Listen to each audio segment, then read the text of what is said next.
So often we get caught in our busy lives that we get tunnel vision, focus on the task at hand, forgetting about the world around us, forgetting to stop. Despite California's beautiful and idealistic reputation, the environmental conservation efforts conflicts with the housing crisis. So us three set out to enjoy the adventure of a lifetime. So we bought some food, loaded up the car, and headed out.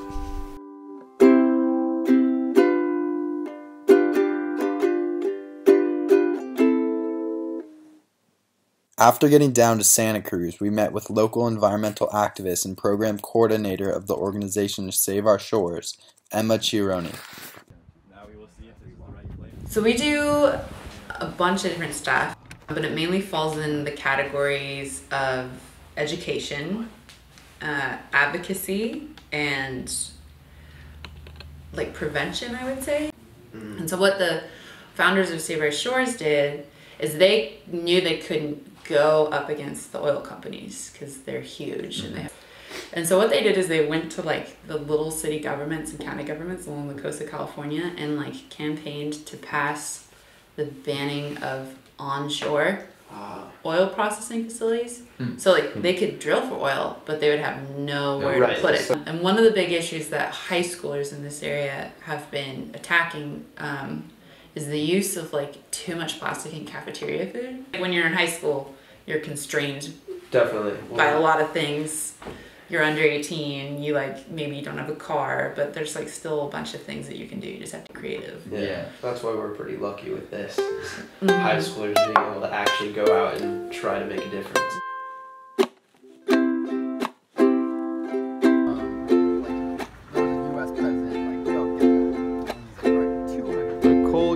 Eyes hurt when he surfs, so he decided. Pleasure Point in Capitola was the only place with waves worth checking out, and we were able to enjoy 2 sessions on some fun, slower waves.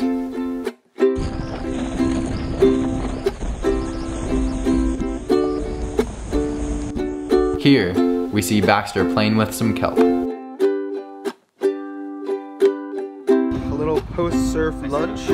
We have peanut butter, jelly, and Nutella bagels that we were making on the back of the bed. Oh yes, good days.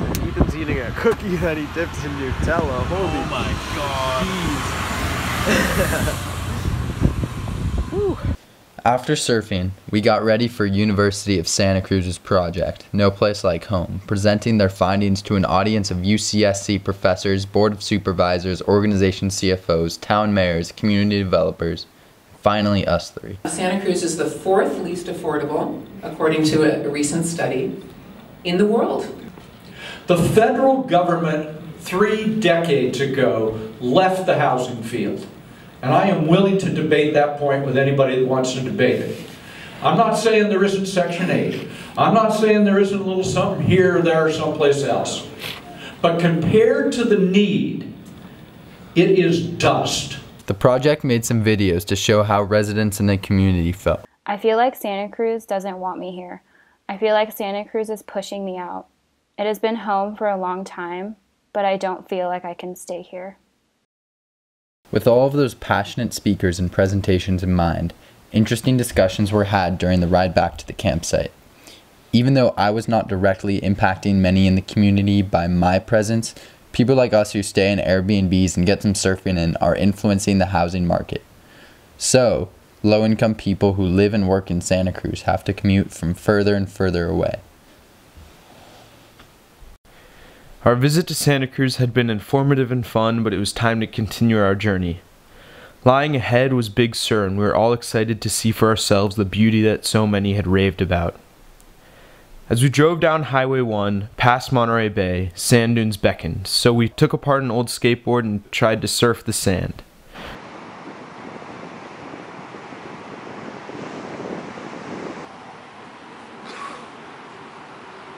Is it not steep enough?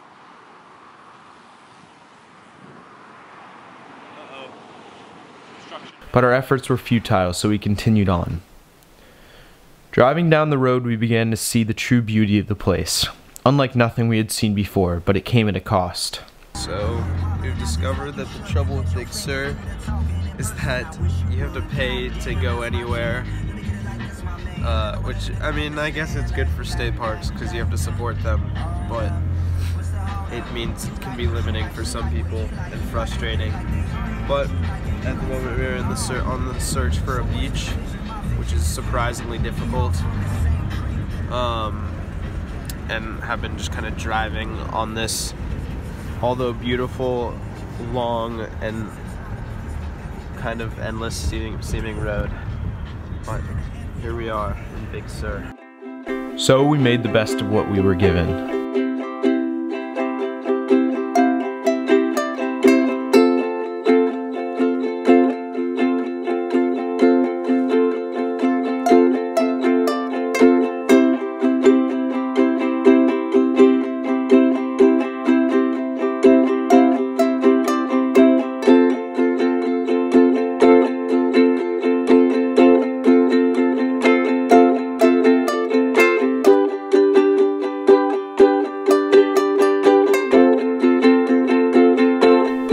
But we yearned for the beach, so after much searching we found one. We nestled ourselves in some dunes to hide from the wind and lulled the sun to sleep with the ukulele.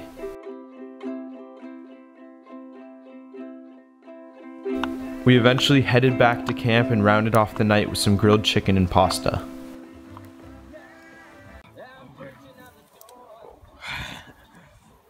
What do you want to do? Wait, what are you doing?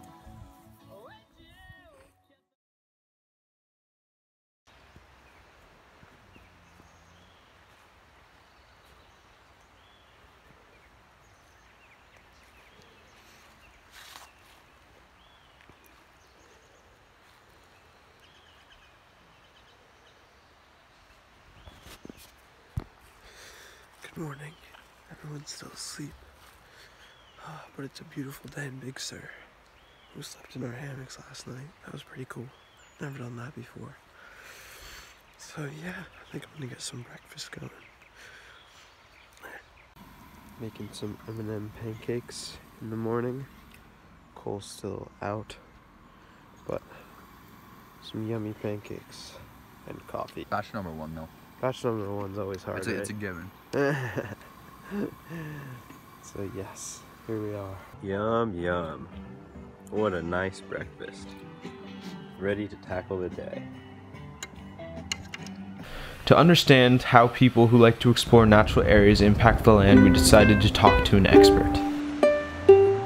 We're here at Pfeiffer Falls, taking a little time lapse.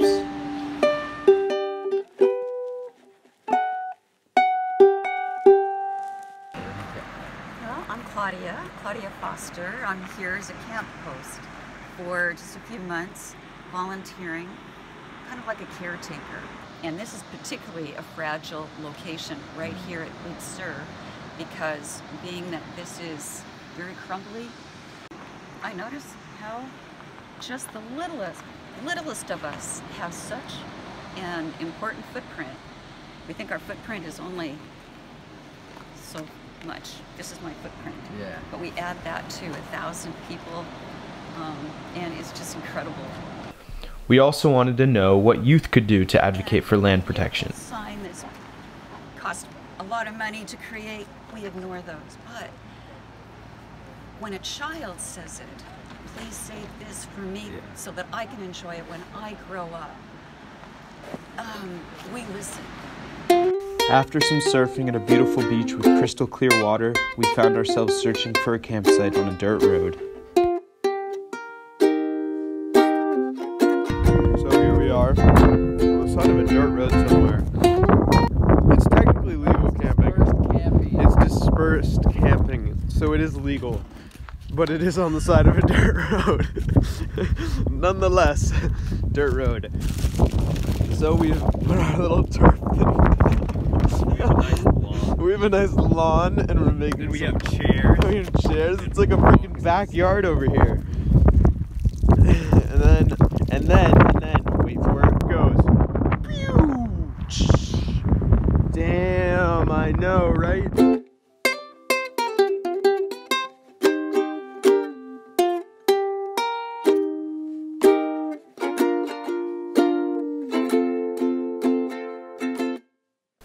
Natural areas in Big Sur are tightly regulated, but with good cause.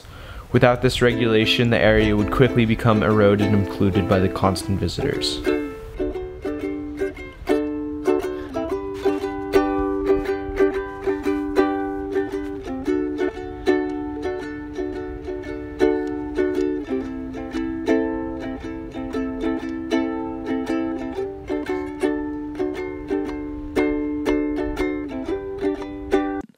Looking out the window at the burnt-out vegetation on the hillsides of Ojai, I began to wonder how the SoCal fires of 2017 had affected the coast.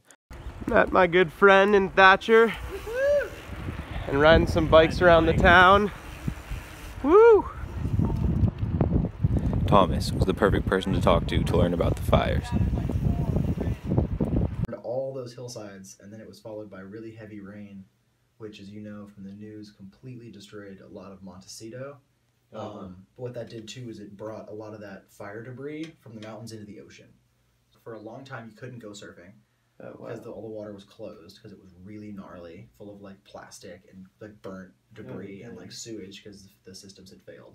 Even like 3 weeks ago when I was surfing up at Emma Wood, I mean the first 40 feet in the water was just like half charcoal, and there was like big burnt logs and stuff up on the beach, and the water quality was pretty good, but it still smelled kind of funky. And you could, like, there was like lots of charcoal, like everywhere. The lasting impact of that is like you have lots and lots of debris on the coastline from the fires and the successive flooding. Our field of solar panels that supply the school with energy. That's a really awesome. So tonight we're going to be camping around here. Sleep in Banjo Cave. Down there is Thatcher School. Yeah, yo, we should do that. And over there is Ojai. Quite a beautiful valley. Damn.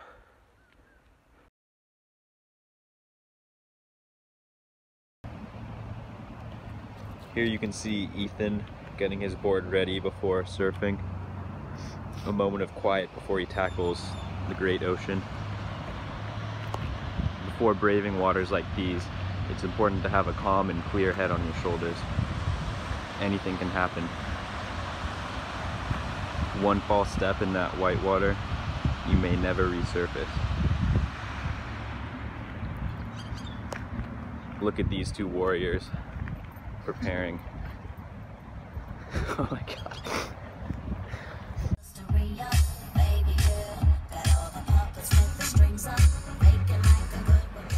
So far, our travels had shown us everything from expensive, heavily protected natural land to densely populated and polluted cities.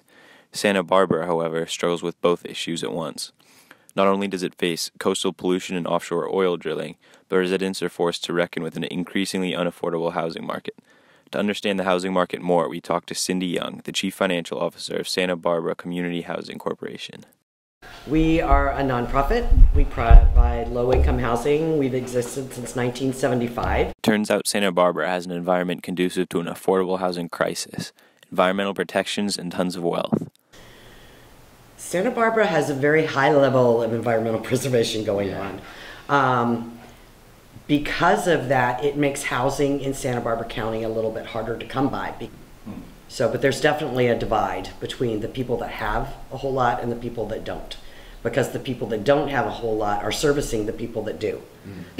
Santa Barbara, the last statistic I read, has the largest number of nonprofits per capita in the United States. It turns out Santa Barbara has an environment conducive to an affordable housing crisis.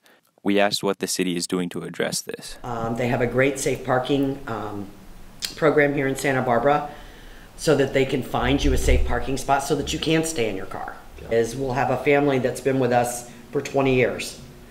And they'll call up and they'll give us their 30-day notice. And we'll ask them, what are you doing? And they tell us, I just got a house. That's awesome. Because Santa Barbara is a beautiful place to live, it attracts both high-income private beach communities and large homeless populations. Nonprofits and municipalities do their best to make sure that everyone has what they need, but that's difficult in such a crowded area. Nevertheless, through their efforts, these groups defend the ideal that everyone has the right to live on the coast.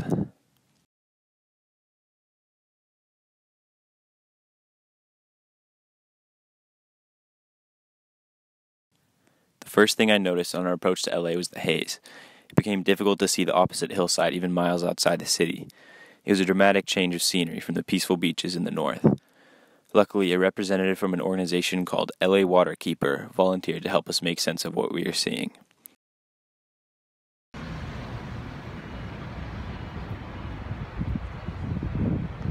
My name is Mitzi Hernandez. I'm the volunteer and outreach coordinator with Los Angeles Waterkeeper. We started as like basically a organization that sues people.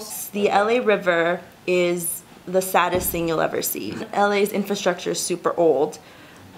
So what happens when it rains is all that water, that the pollution just kind of fills it up and it just rushes into the ocean. So technically you're supposed to wait 3 days before you go in the water. After it rains. Wow. But you know, here, growing up here, it was like you don't go in the water until like 2 weeks later. Oh. Now at the moment there's no real mechanism that collects stormwater. We have, of course, the technology, and it's not something that Los Angeles is pushing towards. Jerry Brown is proposing these massive tunnels to go from Northern California to Southern California. As you know, 89% of our water is imported.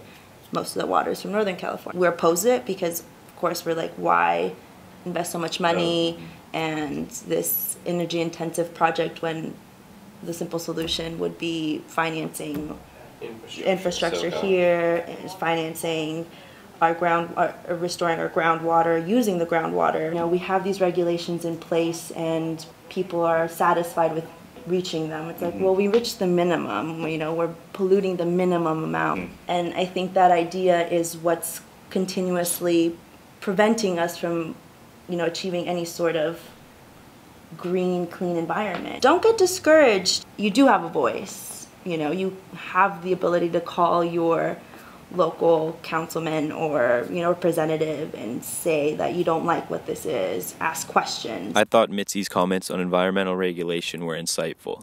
Following standards set by others may be enough to brush off any personal responsibility for our deteriorating coastline, but it's not enough to save it.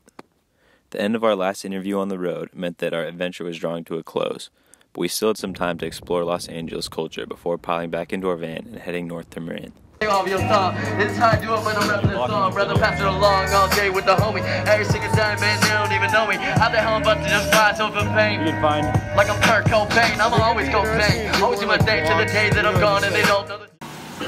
Here we are cooking French fries. Look at that. Oh my God. Look at that pasta we're gonna eat. Damn. Chef Baxter at the wheel. Oh yeah.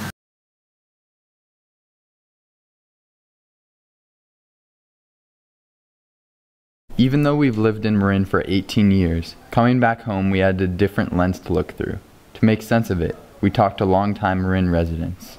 Okay, well, Linda Jackson. I'm a board member on the Marin Environmental Housing Collaborative. I'm Larry Kennings, and I'm also a board member. They first told us about some of Marin's history.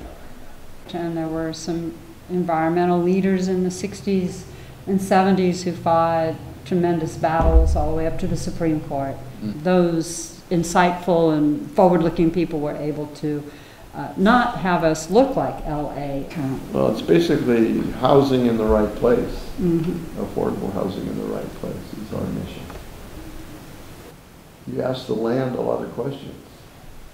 I usually start out when I'm a private planning consultant as well, and I start out with my clients saying, ask it if there's 4 questions, and it's WAWA.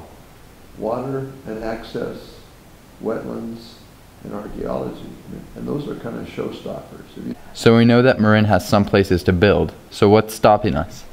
So I think for myself, I come down to a fear of change and a fear of the other.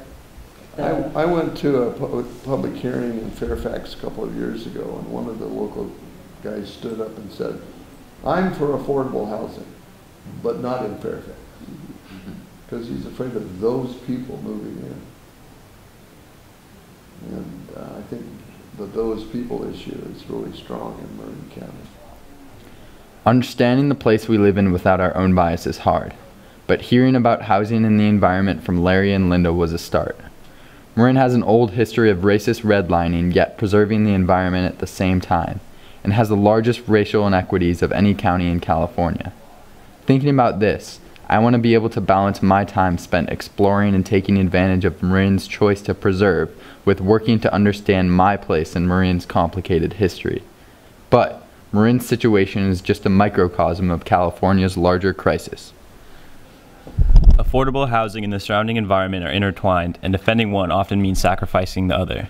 But the MEHC demonstrated to us that housing and preserving the environment aren't necessarily an either-or situation.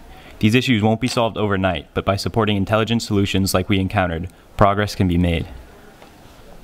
It's often too difficult to make time for challenging experiences during our busy day-to-day. Thanks to our high school Marin Academy and the organization's Surfrider, we found ourselves in a position to step outside of our routines and comfort zones. It takes individuals to make change, and we feel that these demanding experiences help create an individual who can start to tackle the world.